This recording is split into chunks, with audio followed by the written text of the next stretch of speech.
Hey up, Rock God 2004 back with another video for you.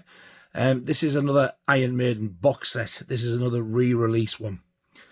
It's not a re-release box set, but the records in them were re-released. When I found out this was coming out, I was so excited. This is from 2012. And I didn't realise this is when they were still on EMI as well. And this is the 80s albums from the first one right up until Seventh Son of a Seventh Son. And this is Iron Maiden, the Picture Disc Collection, 1980 to 1988. I got this at Sounded Out Records. Tom, God rest his soul, got this in for me. And what it was, you got this box sealed, like how I always do. I've left the cellophane on. It's a bit scuffed and that, but at least the box has been protected. And what this had, the first, I think it was the first two records in, which was Iron Maiden and Killers, and then you collected the rest and put them in the box to fill it. This box was so limited, I was lucky to get one. And the back of it, there you go, it's the images of the albums. So you get on, these are all picture discs that were made for this release. So you get Iron Maiden from 1980, Killers from 1981, The Number of the Beast from 1982, Peace of Mind from 1983, Powerslave from 1984, Live After Death from 1985. That's a double picture disc because it's a double live album. Somewhere in Time from 1986, which is the first tour I saw them on. And Seventh Son of a Seventh Son, which is my second favourite album of all time. The Number of the Beast being my first. So that's the back. All the track listings. That's the front. I don't know where that's been, but I'm glad the cellophane was on. The bottom's just normal black. A little bit better condition than the last one. And there's the spines of the records.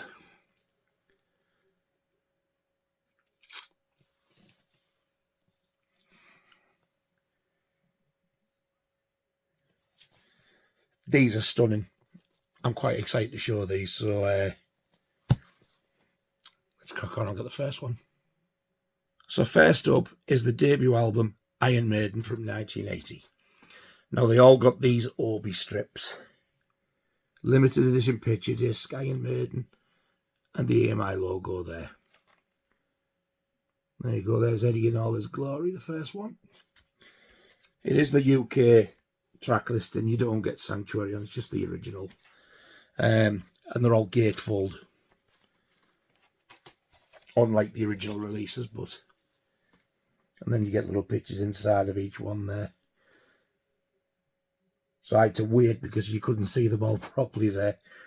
There's a really old photo of them. Paul Di'Anno behind the banner there, behind the Obi strip on vocals. If I remember rightly as well, these having a picture sleeves, but look at that nice glossy sleeve as well. These are so well made, they're beautiful, these. See what I mean? Look at the colours on that compared to that the first 10 years box set. Is that something else in there? No. So as people may or may not know, the band got their name from a medieval torture device called the Iron Maiden. And one of the early photo shoots, they went to the London dungeon to get it done, and there was an Iron Maiden there. I thought it was in this photo, but it's not. But yeah, that was 1980. Look at that. There's Steve Harris there compared to what he is now. I remember that there. This is like a similar shot that was on the back of the Sanctuary single. There's Dennis Stratton there. He's a great guitarist. Clive Bear, their greatest drummer for me. And then you get all the lyrics on the other side. And on the original album, you didn't even get the lyrics with it. Right. Wait till you see this. None of these picture discs have ever been played. So these are all mint. So there's side 1, and it's got the running free artwork.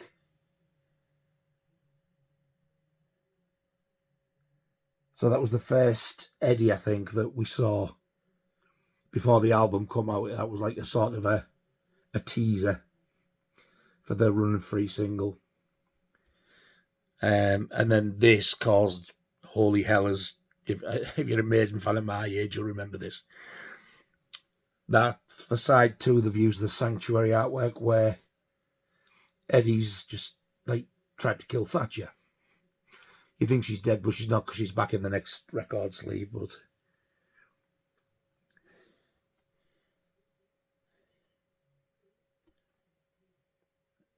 I know that looks quite basic, that Eddie face.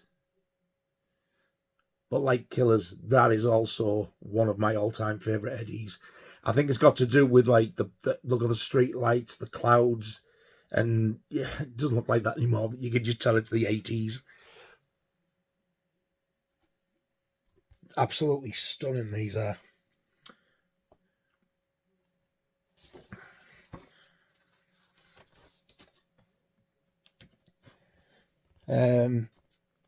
Yeah, I might sound biased, but for me, probably the greatest debut album of all time. Very closely followed by, or possibly equalled by, never mind the bollocks, Sex Pistols. That's another one. But I absolutely love this. And the Kiss debut is another good one. But yeah, this for me. Wow. So that's 1980s Iron Maiden. The second record in the set is, like I've said in other videos before, the first Iron Maiden album I actually ever owned. The first record I ever owned was the Sanctuary single with the Thatcher artwork on. But like I've said this so many times before, I used to go down going for the first Iron Maiden album because that's all that was out. Sold out, sold out. And I went down that many times. One day, this was there. This had been released. Killers, the second album. Iron Maiden's right towards the top of the sleeve there. There's normally a black border around this, but they've left the black border off. Again, another one of my favourite Eddies. I sometimes think, should I have got that as my tattoo instead of the Trooper? But never mind. And there's the back. The stage getting bigger and the Eddie getting more sort of prominent there. There's Adrian Smith there, age 6. Steve Harris is young. Paul Di'Anno. God rest his soul, Martin Birch there. Dave Murray. God rest his soul, Clive Bear. Again, lovely gatefold sleeve.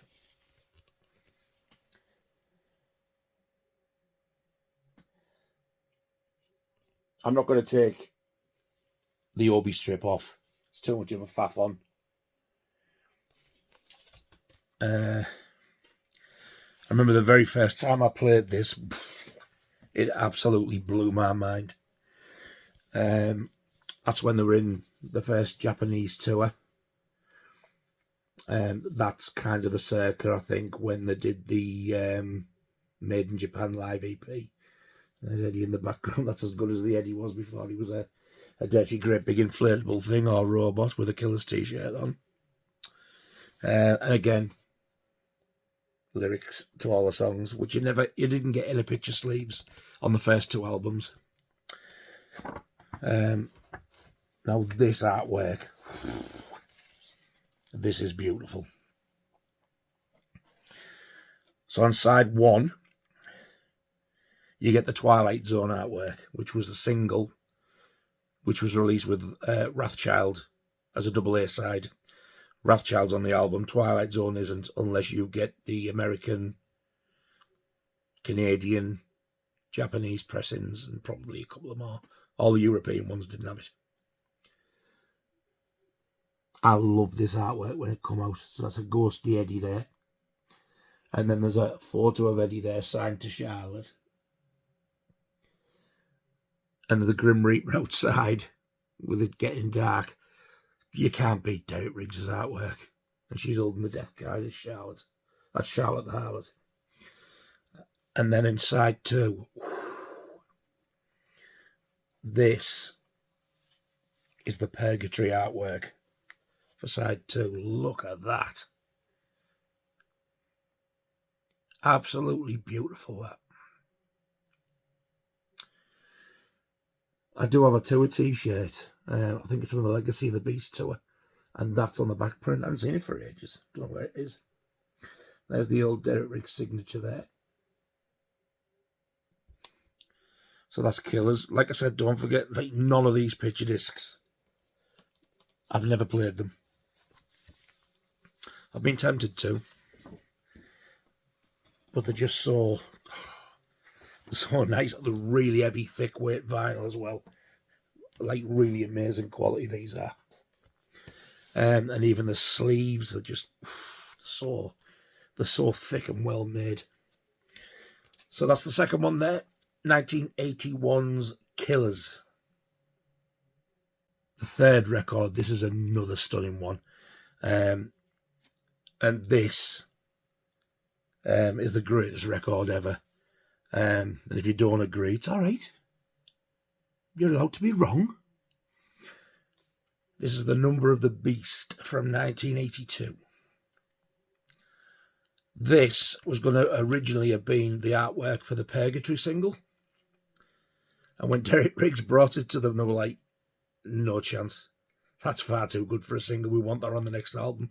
So he had to go away and paint that other one, which was half Eddie, half the devil that I've just showed on the disc. So yeah, he did this for a single and they said it was too good. They wanted it for the album. So it ended up on it, yeah. The original track listing with Gangland. I love that artwork. I always loved that green background there. Loved it. Still do. I can't believe these picture discs are being out now, like, was it 11 years? 2012? 20, yeah, 11 years ago. I remember getting them. It feels like about 4 years ago maximum. There's the Beast on the Road tour. Devil in the background. There's Eddie. Big walk on Eddie.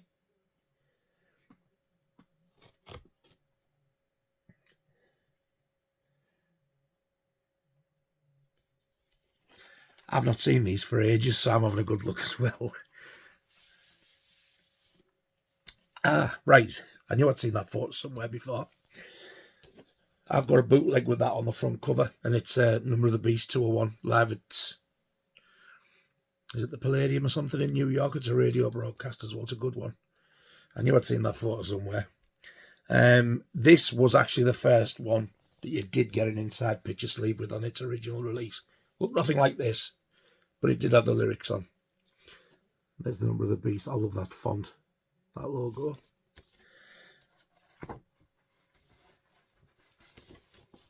I think this is one of my favourite ones as well. So side 1. Side 1 is the Run to the Hills artwork.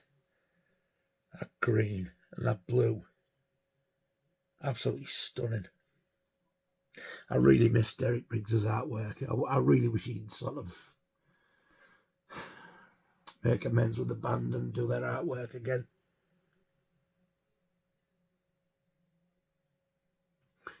And then the other side, after doing Battle, this is the artwork for the Number of the Beast single. Not the album, the single. Look at that. Eddie wins.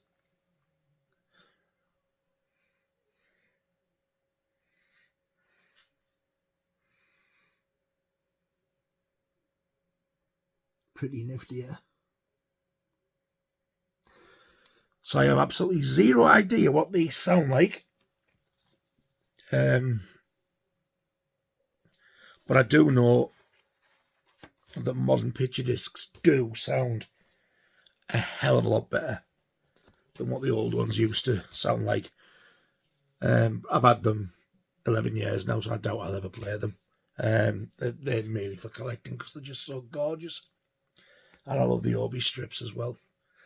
So that one's from 1982, The Number of the Beast. The fourth album, this was the first one where Clive Bear was out and Nico McBrain on drums. I love this album so much. I'm not overfussed on the production of it. I've said this before as well. The bass sounds like he's playing stood inside a box. It sounds very boxy and closed in. But God, what a record. This is 1983's Peace of Mind. I remember getting this, my original one that I had. I remember going to the record shop for it. Oh God, I just about wore it out. I hated this Eddie when I first seen it. Baldy Eddie, I did not like it at all. I do now. I love that artwork, but I never used to. Now this has been done well. Look how blue that is. It's not that good on the original. And then we're back to Tame My Land. It's not June like on the import one when it first came out. I'm assuming this has got the same. Oh, no, it's different. This was their first gatefold sleeve when it first come out, but this is actually different artwork totally.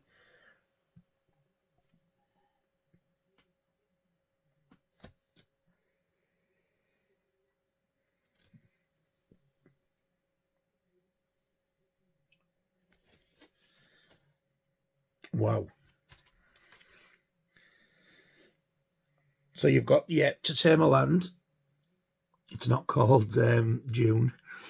And unlike the American picture disc, which is the only one that has got it, the last song on side one is Die With Your Boots On, not the Jethro Tull song, Cross-Eyed Mary. That's only on the US picture disc. I'm saying all this stuff for people who aren't really up on their Maiden stuff, but I like watching them anyway, just for the they find it interesting to see the records. So I'm not talking down to any Maiden fans when I'm repeating myself. I'm sort of like thinking of everybody.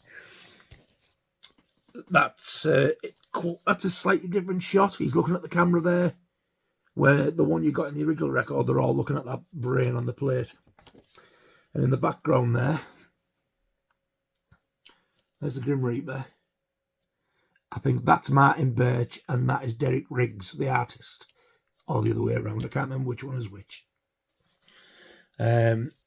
Different back, but you do get the lyrics. On the original version, the lyrics are on the inside of the gatefold sleeve.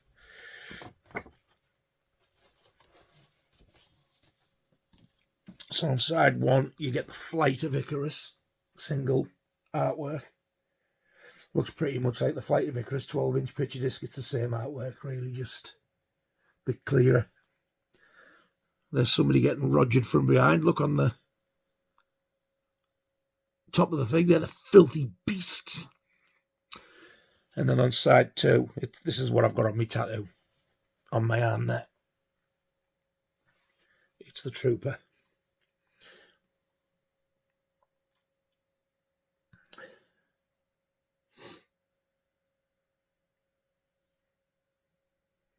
What an artist. What an artist, and what a waste that they don't use him anymore.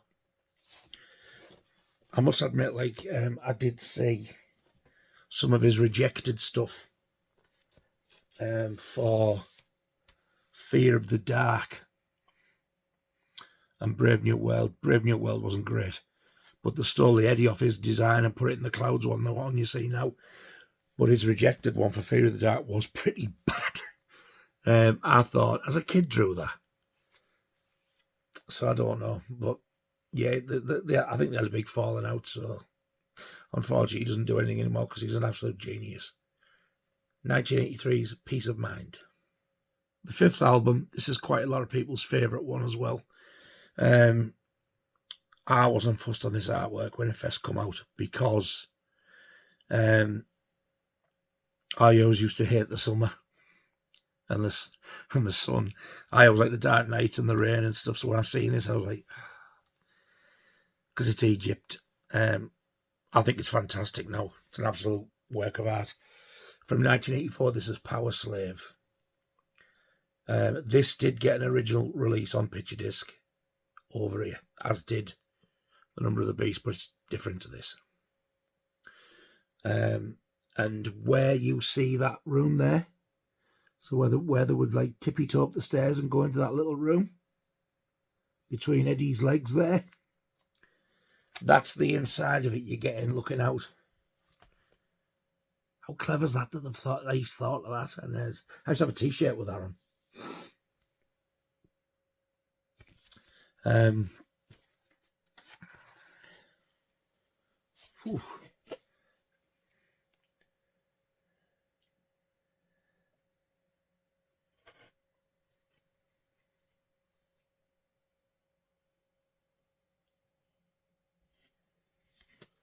This tour was mammoth.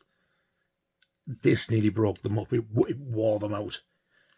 It was huge. I think they toured for 2 years. It's like War for Duck's Back, but at the time, I think Bruce Dickinson nearly ended up in the funny farm.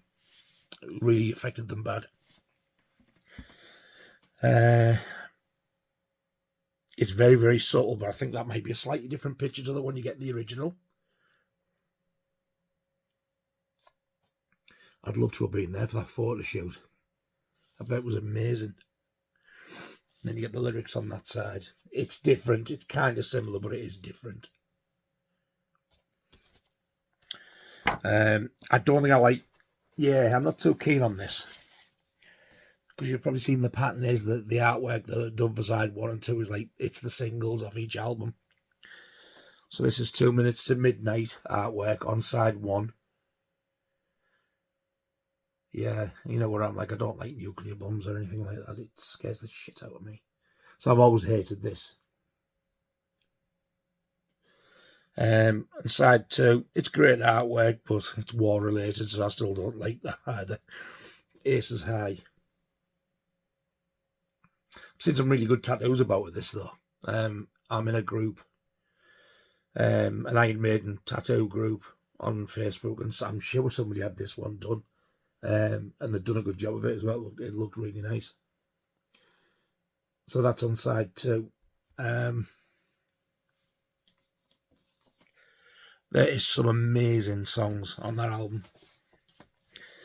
But if you're a Dario Argento fan, and you've got any of the films that Arrow released, if you've got Phenomena, one of their songs plays in it a few times, and it's Flash of the Blade. Really, really, really good song. And that's in the film Phenomena. I think I played it about 3 times. You'll know if you read it. So, yeah. 1984, Powerslave.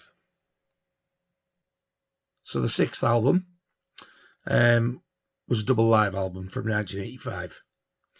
And this was the tour that wore them out. This is the Powerslave tour. And this is Live After Death. I remember when this came out, I loved that artwork. Just something about it. The night sky, the rain, the lightning bolt to the head. And I loved the back with the Grim Reaper in the clouds there and the moon out.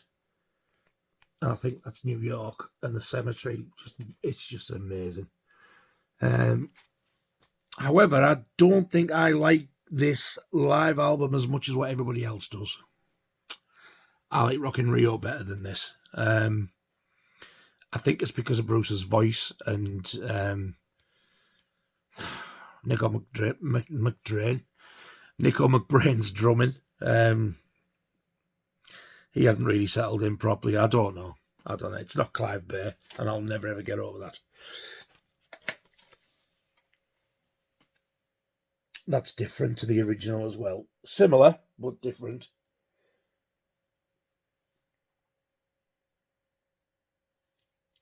I think I remember when these came out, the people were mourning.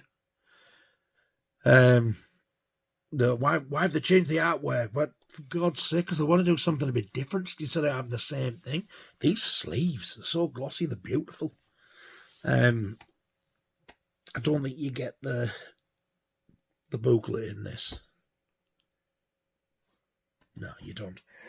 In the original, you got like a booklet with the gear they use and stuff. God, how young they look there.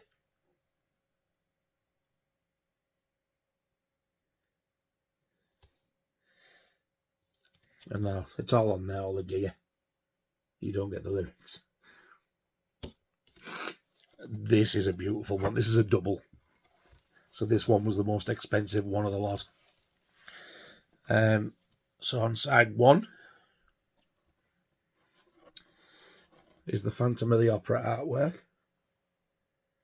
which was on the front of the Run to the Hills live single off that album. And Phantom of the Opera was on the B-side. All these are Derek Riggs. Side 2 is the alternate artwork that I think was going to be used at one point. I love this as well. I don't know whether this was going to be the American artwork, but I know this was on the American promo posters. Look at that. That's Sky, man.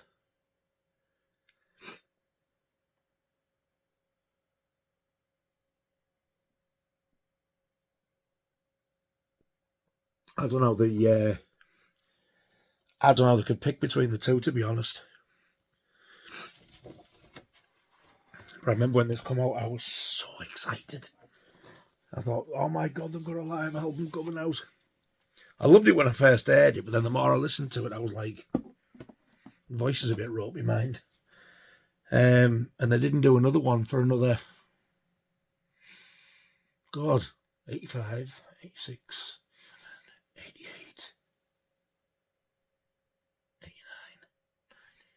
89. The next album wasn't for another 8 years, I think, 93. The next live album, sorry. Oh, there's a few sweaty sacks there. Filthy beasts. What Dave Murray's doing there, like, look. With a red and black stripy top on. There's a grave with Eddie's hand coming out. That's on the labels of the original Black Vine album. Now look at this. This was on the tour shirt. Oh, good God.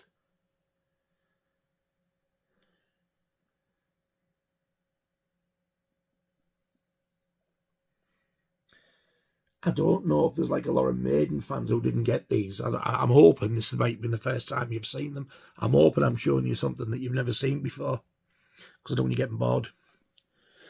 And side 4, this is gorgeous as well. I don't think I'd seen this one before. I'd seen one similar. Look at that.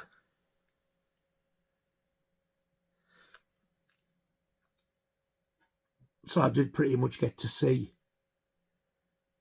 this stage show in 2008 on the Somewhere Back in Time tour. We got this stage show, like a modernised version. Me and Laura went to Twickenham Stadium. Wow. What a gig. Absolutely insane it was. I'm gutted that they didn't release it on a DVD or anything, or record it.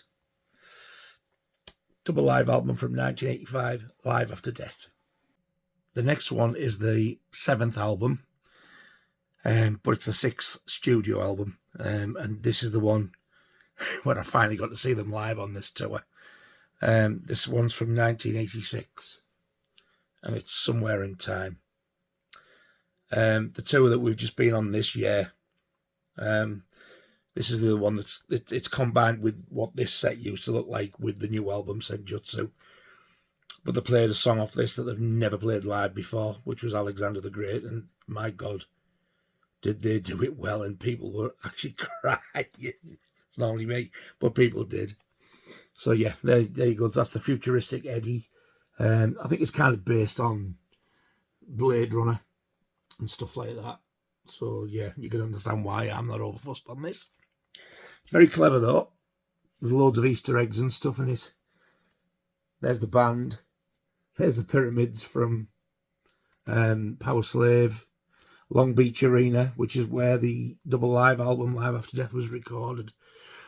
The Rainbow, which is where the first live video was from. The Rainbow in London, in Finsbury Park, which is no longer there.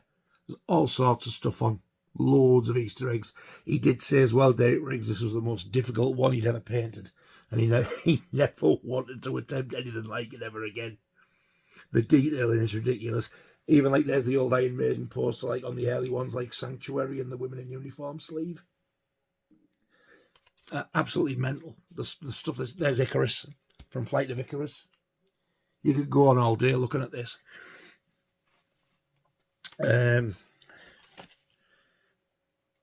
God, I remember that Eddie so well. And there was a one that inflated below the drummer, and it looked absolutely fantastic. There might be a picture of it on here. It's right behind there. It's right behind that. Oh, there it is. So that like rose up with the drums on while he was playing them.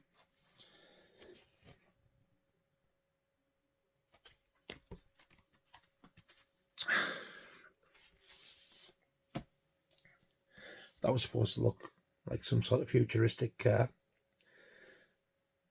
I remember when they went on the tour. I got the tour program, which I sadly no longer have.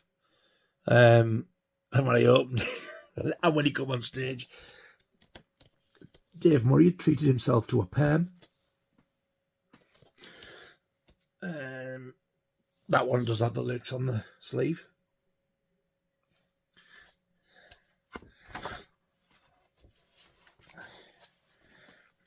So side one of the album has the artwork for the Wasted Years single.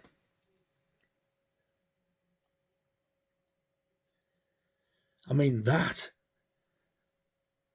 sort of Back to the Future based, but that in itself, and I think there's a Doctor Who reference. So he's done this, and he's done that full Somewhere in Time album. And then on side 2, you get the Stranger in a Strange Land artwork, which is where you get the Clint Eastwood Eddie, the man with no name. Look at the detail. He was a busy fella that year.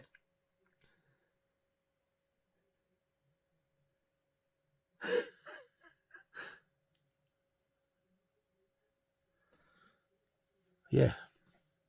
And when I first got that album, it was different, so different to anything they'd done before. And I thought, wow, this is absolutely insane. I loved it.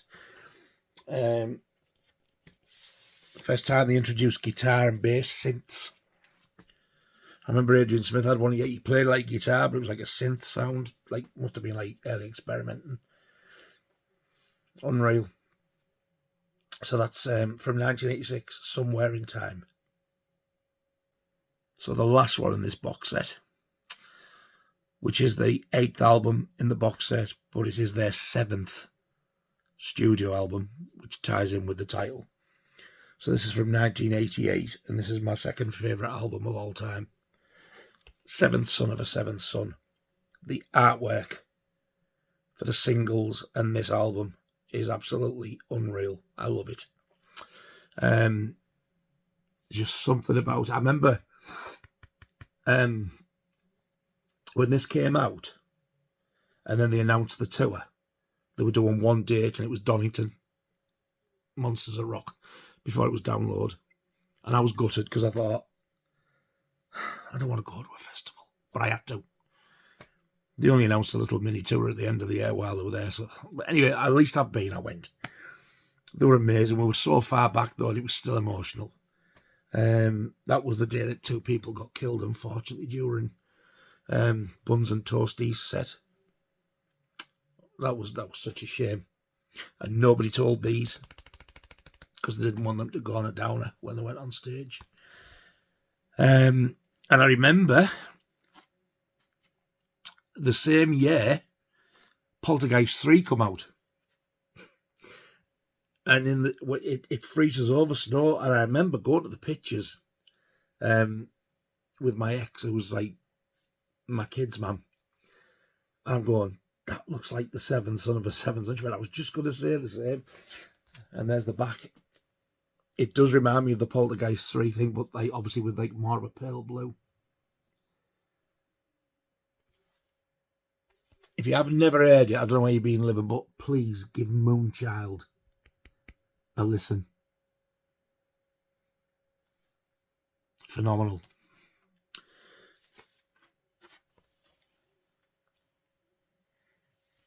That is Donington. In the last video I was saying the things he had in his legs. That's it. That's definitely Donington. And that's one of the knobs who I recognise. The other one I can't see him on there. Look at that. I remember that. That was beautiful to see. What a tour this was.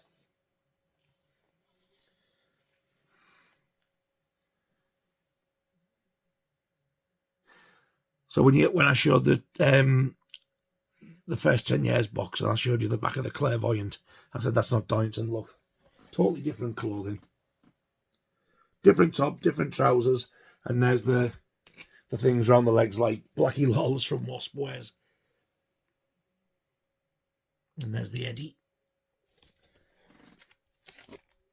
When this is all out, that's all like one painting. It is absolutely stunning.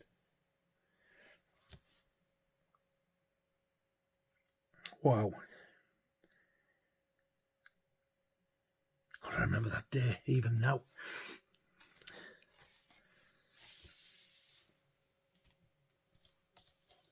Oh, this is totally different. That photo or that photo shoot is on the Evil That Men Do single.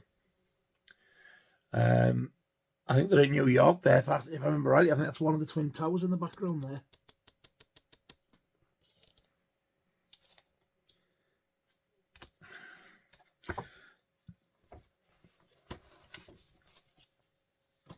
So for side one, they've used the Can I Play With Madness artwork. I'm laughing there because where the hole is in the middle for you to put it on the turntable, it looks like he's had a tooth knocked out. But he hasn't. I used to have a little cardboard stand-up shop display of this. Goes for a fortune now. They didn't use the artwork for the Evil That Men Do for the B-side. Or side 2, should I say. They used the one from the Clairvoyant.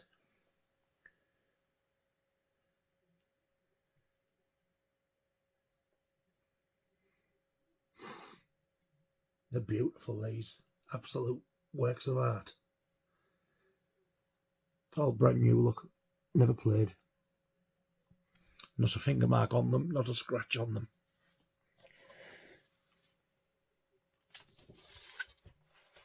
I always like buckle the sleeves as well to put them back in so that your cardboard sleeve doesn't scratch the records.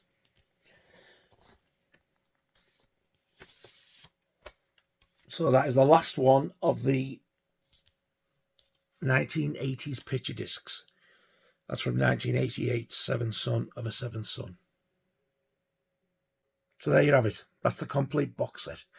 The picture disc collection, 1980 to 1988. Really hard to get hold of. This goes for stupid money. Really does. I didn't realise till I looked myself. I was like, no chance. I think these were a hell of a lot more limited than what I realised. And there's the back again just to show you. If you're a Maiden fan, or if you're not, which was your favourite one? If you've never seen them, which picture disc did you like? I think my favourite one is probably... God, it's a tough one. I'm going to have to go with The Number of the Beast because it's got Run to the Hills and The Number of the Beast single artwork on. And they just bring back so many memories for me. I think all of them, especially the first album, Number of the Beast, Killers, definitely Seventh Son, and Live After Death, they're just beautiful. Absolutely stunning. So yeah, if you've got that, hold on to it. So there you go, there's another Iron Maiden box set done for you. Hope you enjoyed that one. I love doing these. It's my passion is Iron Maiden. Love them. So I do hope you enjoyed that. Even if you're not a fan, they're just eye candy anyway. So anyway, thank you very much for watching, all two of you. I really do appreciate it. I hope you did enjoy that. yeah, let me know which one you like the best, like the look of. I'm not bothered about whether you like the songs, but you can put your favourite album as well. I always read the comments. Thank you very much to everybody who subscribed. I really do appreciate it. And I'll be back very soon with another one. So until I see you all again, y'all take care of yourselves. Ta-ta.